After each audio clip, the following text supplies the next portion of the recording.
इस वीडियो में देखेंगे नया लेबर कार्ड बनाने का कंप्लीट प्रोसेस।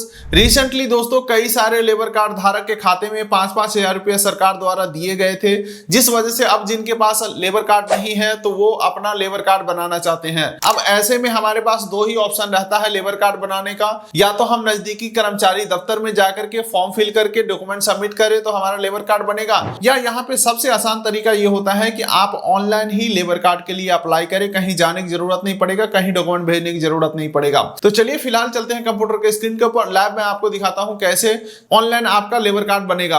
तो इसके लिए आपको किसी ब्राउजर के गूगल में टाइप करना है BOCW। आप जैसे ही टाइप करके इंटर करेंगे आप यहाँ पे देख सकते हैं एक ऑप्शन देखने को मिला होगा, the building and other construction worker welfare board. तो चलिए इस पे हम क्लिक करते हैं। जैसे यहाँ पे क्लिक करते हैं तो एक पॉपअप मैसेज आया है, आप चाहे तो इसे रीड कर लेंगे। मैं इसे पहले से रीड करके रखा हूँ, तो चलिए मैं इसे स्किप करता हूँ। कुछ इस तरीके का आपको यहाँ पे इंटरफेस देखने को मिलेगा। तो चलिए नीचे स्क्रॉल करता हूँ और जैसे यहाँ पे स्क्रॉल करते हैं यहाँ पे देख सकते हैं ढेरों सारे ऑप्शन देखने को मिल रहा है। जैसे कि यहाँ पे देख सकते हैं लेबर सर्टिफिकेट, यहाँ से हम डाउनलोड भी कर सकते हैं। लेबर का स्कीम ये वगैरह यहाँ पे देख सकते हैं। रजिस्ट्रेशन यहाँ पे रिन्यूअल कर सकते हैं। उसी के बगल में यहाँ पे देख सकते हैं लेबर रजिस्ट्रेशन फॉर्म का एक ऑप्शन आ रहा है। तो चलिए इस पे हम क्लिक करते हैं। जैसे यहाँ पे क्लिक करते हैं श्रमिक पंजीयन का एक आवेदन आ चुका है। तो चलिए इसे सबसे पहले यहाँ पे देखिए बोला जा रहा है मंडल चुनने के लिए। आपका जो मंडल होगा आप वहाँ मंडल को यहाँ पे सेलेक्ट कर लेंगे और जनपद आपका जो होगा जनपद यहाँ से आप सेलेक्ट कर लेना है और आधार कार्ड यहाँ पे एंटर कर देना है जो आपके 12 डिजिट का होगा। और यहाँ पे कुछ निर्देश दिया गया है, अगर आपकी आयु 18 वर्ष से लेके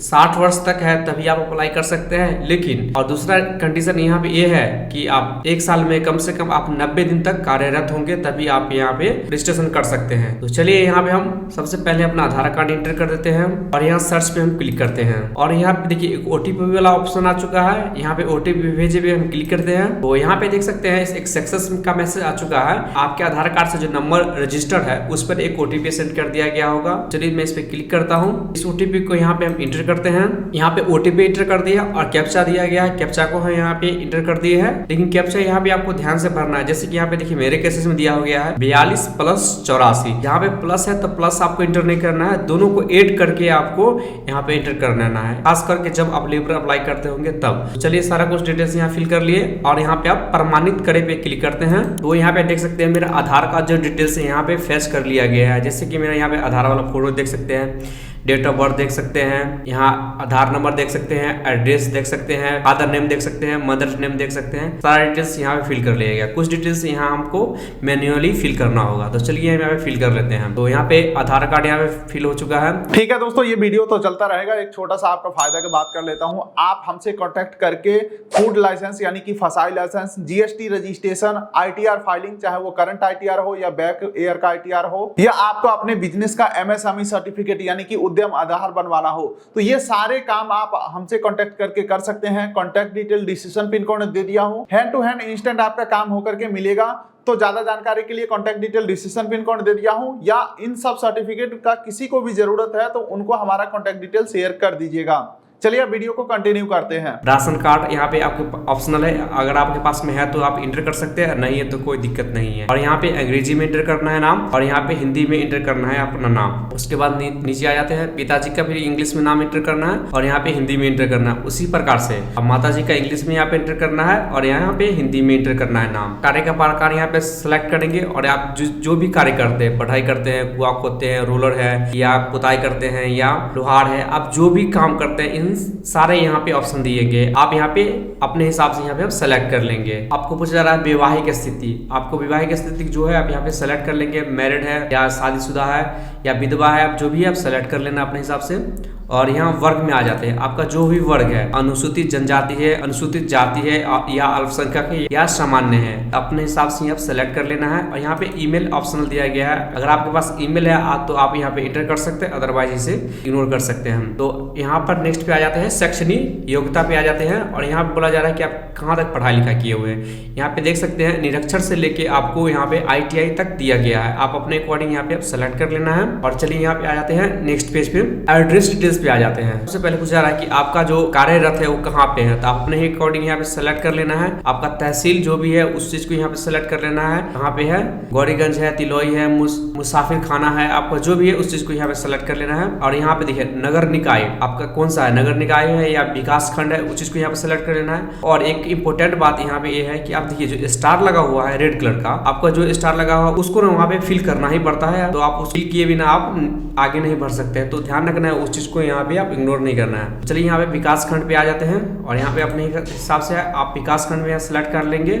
यहाँ पे आ जाते हैं वार्ड संख्या या गांव आपका जो है उस चीज को यहाँ पे सेलेक्ट कर लेंगे और अपने एरिया का पिन कोड यहाँ पे एंटर कर लेंगे। यहाँ पे आपका जो पोस्ट ऑफिस होगा पोस्ट ऑफिस यहाँ पे एंटर कर लेंगे। आपके आसपास में जो थाना लगता होगा वो थाना के यहाँ पे एंटर कर देना है, या आपका जो भी आपका गली या मोहल्ला होगा उसको यहाँ पे एंटर कर देना है। और आपका जो मकान संख्या होगा उनके यहाँ पे एंटर कर देना है। और नीचे यहाँ पे आते हैं तो यहाँ लिखा आवेदक का अस्थायी पता, आवेदक का जो भी अस्थायी पता है आपको यहाँ पे एंटर कर लेना है। तो उसी प्रकार से जहाँ से राज्य है आप राज्य यहाँ पे सेलेक्ट कर लेंगे, निगर निकाय है या विकास खंड है उस चीज को यहाँ पे सेलेक्ट कर लेंगे। आपका मंडल जो भी है आप मंडल यहाँ पे सेलेक्ट कर लेंगे अपने हिसाब से। आपका जनपद जो है आप जनपद यहाँ पे सेलेक्ट कर लेंगे। और आपका जो तहसील होगा आप फिर से उसी तहसील को यहाँ पे सेलेक्ट कर लेंगे। उसी प्रकार से सारे डिटेल्स यहाँ फिल कर लेंगे। और यहाँ पे देखिए ग्राम मोहल्ला मेरा आधार कार्ड से ऑटो फैच कर लिया गया है और यहाँ पे फिर से मकान नंबर यहाँ पे एंटर कर देना है। और नीचे आ जाते हैं नॉमिनी एंड फैमिली डिटेल्स पे। आप फैमिली में किसी भी मेंबर को आप नॉमिनी में नाम एंटर कर सकते हैं, लेकिन ध्यान रखना है कि नॉमिनी में जिनका भी आप नाम एंटर करेंगे अपने से कम उम्र के ही व्यक्ति को एंटर करना है, इस बात को आपको ध्यान में रख के एंटर करना है। तो चलिए मैं यहाँ पे एंटर कर देता हूँ। तो नॉमिनी का यहाँ पे अंग्रेजी में यहाँ पे नाम एंटर करना है, फिर नॉमिनी का यहाँ पे हिंदी में नाम एंटर कर लेना है। और नॉमिनी का जो संबंध है, माता है, पिता है, बहन है, भाई है या पुत्र है या पुत्री है, जो भी है आप अपने अकॉर्डिंग यहाँ पे सिलेक्ट कर लेना है। और सारा डिटेल्स यहाँ पे हम भर लेते हैं। सदस्य का पंजीकरण संख्या आपके पास में है तो ठीक है, नहीं तो कोई दिक्कत नहीं है। और उनका यहाँ पे लिंक या अन्य पुरुष स्त्री है जो भी आप सेलेक्ट कर लेना है। सदस्य का नाम क्या है उनका एंटर कर लेना है और उनका डेट ऑफ बर्थ यहाँ पे एंटर कर लेना है, उनकी आयु यहाँ पे एंटर कर देना है और वर्ष या माह जितना भी है उसको एंटर कर लेना है। वो कहाँ तक पढ़े लिखे हैं उस चीज को यहाँ पे आप फिर से एंटर कर देना है। तो नॉमिनी डिटेल्स यहाँ पे फिल हो चुका है। अब नेक्स्ट स्टेप पे आते हैं बैंक एवं अभिलेखन विवरण पे, मतलब अपना बैंक डिटेल्स यहाँ भरने के लिए बोला जा रहा है। बैंक डिटेल्स में सिर्फ आपको अकाउंट नंबर IFSC कोड होना चाहिए, बाकी बात खुद ऑटो फैच कर लिया जाता है। तो चलिए मैं यहाँ पे खाता संख्या पे एंटर कर देता हूँ, IFSC कोड यहाँ पे एंटर कर देता हूँ। तो आप यहाँ पे देख सकते हैं बैंक नेम यहाँ पे ऑटो फैच कर लिया गया और आशा का जो नाम है वहाँ ऑटो यहाँ पे आ चुका है। तो चलिए नीचे हम आ जाते हैं और यहाँ पे देख सकते हैं 100 घोषणा प्रमाण पत्र है। 100 घोषणा पत्र में मैं डैश पर्सन, पिता डैश, जिला डैश ऐसे करके आ चुका है। सारा डिटेल्स यहाँ पे आप देख सकते हैं। और नीचे यहाँ आएंगे और नियोजन में आपको इंटर कर लेना है 1 2 3, आप कहाँ काम किए हो उस हिसाब से आपको इंटर कर लेना है। मैं एक जगह काम किया हूँ इसलिए मैं नियोजन में 1 डाल देता हूँ। और यहाँ पे बोला जा रहा है फिर नियोजन का प्रकार कि आपने कौन सा काम किए थे उस चीज को यहाँ पे आप सेलेक्ट कर लिए, कितने दिन तक काम किए उस चीज को यहाँ पे आप सेलेक्ट कर लिए। लेकिन आपको ध्यान रखना है कि साल में कम से कम आप 90 दिन तक कार्य किए होंगे तभी आपके ये वैलिड माना जाएगा। और किनके पास काम किए थे उनका एड्रेस और उनका नाम और उनका फोन नंबर यहाँ पे एंटर कर देना है। और फाइनली आप यहाँ पे सबमिट पे क्लिक करेंगे। तो देखिए डाटा हैव सक्सेसफुली सेव यहाँ पे ऑप्शन आ चुका है। अब चलिए इस पे हम क्लिक करते हैं। तो यहाँ पे देख सकते हैं पंजीयन शुल्क का विवरण यहाँ पे 20 रुपये आपको पेमेंट करने के लिए बोला जा रहा है। तो आप चाहे तो आप 1 वर्ष 2 वर्ष या 3 वर्ष के लिए ले सकते हैं, जो कि आप चाहे तो 1 वर्ष लीजिए या प्रत्येक साल आप इसे रिन्यूअल करवा सकते हैं। यहाँ पे देखिए 100 घोषणा पत्र यहाँ पे कुछ दिया गया है, 5 टाइप के हैं, आप चाहे तो इसे रीड कर सकते हैं। तो चलिए मैं इसे सारा कुछ मैं यहाँ पे सत्यापन करता हूँ और फाइनलाइज पे हम क्लिक करते हैं।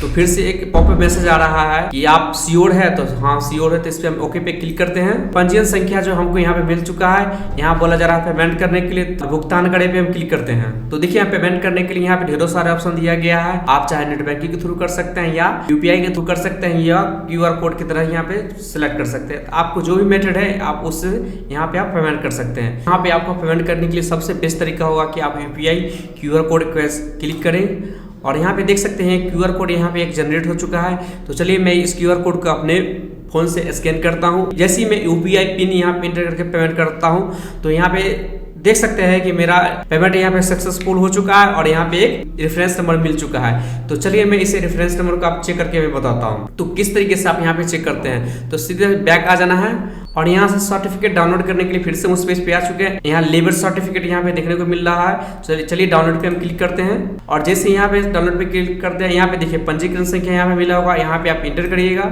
यहाँ पे कैप्चा को डालिएगा और सबमिट भी कीजिएगा। तो आप वहां से चेक कर सकते हैं कि आपका लेबर कार्ड वहाँ पे बना है कि नहीं बना है। तो कुछ इस तरीके से आप इसे अप्लाई कर सकते हैं। Thank you for watching this video, धन्यवाद। चलिए दोस्तों, ये वीडियो तो यहीं पे खत्म हो रहा है, लेकिन अगर आपको फूड लाइसेंस, जीएसटी रजिस्ट्रेशन, उद्यम सर्टिफिकेट या आईटीआर फाइलिंग करवाना है तो उसके लिए कॉन्टैक्ट डिटेल डिस्क्रिप्शन और पिन कोड में दे दिया हूं। और हाँ, कमेंट बॉक्स में आपको ये नहीं लिखना है कि मुझे ये काम करवाना है, फिर आपसे कोई और कॉन्टैक्ट नंबर मांगेगा, आप उनसे डील करके, और हो सकता है तो आपके साथ फ्रॉड भी हो सकता है। तो इसीलिए जो कॉन्टैक्ट डिटेल आपको डिस्क्रिप्शन पिन कोड में दे दिया हूं, सिर्फ उसी से आपको कॉन्टैक्ट करना है अगर आपको ये सब काम करवाना है।